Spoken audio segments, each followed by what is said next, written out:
Welcome back to my channel Swathi జనం health tips అండి. ఈరోజు నేను చూపించబోయేది పులిహార చేస్తున్నానండి. చింతపండు పులిహార. ముందుగా ఒక కప్పు చింతపండు తీసుకొని నానబెట్టుకోవాలండి.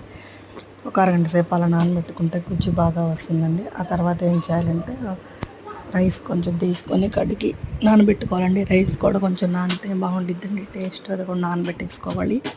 ఆ తర్వాత వచ్చేసేసి ఏం చేయాలంటే కొంచెం నేను చూపించిన విధంగా కొంచెం ధనియాలు తీసుకొని డ్రై రోస్ట్ చేసుకోవాలి. కొంచెం మినపప్పు, కొంచెం అదే పచ్చెనపప్పు ఉంటుంది కదండి, అది తీసుకొని కొంచెం డ్రై రోస్ట్ చేసేసుకోవాలి. దాంట్లో పాటు 2 ఎండుమిరపకాయలు కూడా ఫ్రై చేసేసుకొని అది మిక్సీ పట్టుకొని పౌడర్ లాగా చేసుకోవాలి. ఆ తర్వాత ఆయిల్ వేసేసుకొని కొంచెం ఆవాలు, కొంచెం కరివేపాకు, 2-3 పచ్చిమిరపకాయలు, 2 ఎండుమిరపకాయలు, కొంచెం ఇంగువ, కొంచెం పసుపు వేసేసి బాగా తిప్పేసుకోవాలండి. నూనె కొంచెం ఎక్కువగా పడుతుంది పులిహార ఐటమ్స్కి. ఎప్పుడైనా ఫ్రై ఐటమ్స్కైనా కొంచెం నూనె ఎక్కువ పడుతుంది, చూసుకొని తగినంత నూనె వేసుకోవాల్సి ఉంటుందండి. ఆ తర్వాత కొంచెం ఇంగు వేసేసుకొని బాగా తిప్పేసుకొని తర్వాత మీరు ముందుగా నానబెట్టుకున్న చింతపండుని తీసుకుని అది ఆ గుజ్జు అంతా రసం అంతా తీసేసి ఒక గిన్నెలో పోసేసుకుని రెడీగా పెట్టుకోవాలండి. ఇలా కొంచెం లైట్గా ఫ్రై అయిన తర్వాత ఆ చింతపండు రసం అనేది దీంట్లో యాడ్ చేసుకోవాల్సి ఉంటుందండి. అది నేను చూపించిన విధంగా చింతపండు రసం తీసుకొని దాంట్లో యాడ్ చేసేసుకోవాలండి.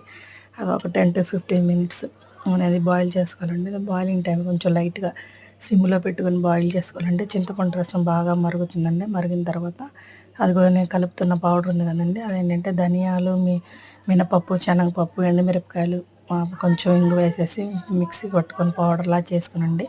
అదేం చేయాలంటే మీరు కలిపేసుకోవాలి ఆ పౌడర్ కూడా చింతపండు గుజ్జులో. ఇంకా అన్నం ఒక ప్లేట్లో వేసుకొని అన్నం చల్లారబెట్టుకోవాలండి. అప్పుడు పొడి పొడిగా వస్తుంది. చల్లారబెట్టుకొని నేను చూపించిన విధంగా అన్నం ఎప్పుడు కూడా చేత్తో కలపకూడదు.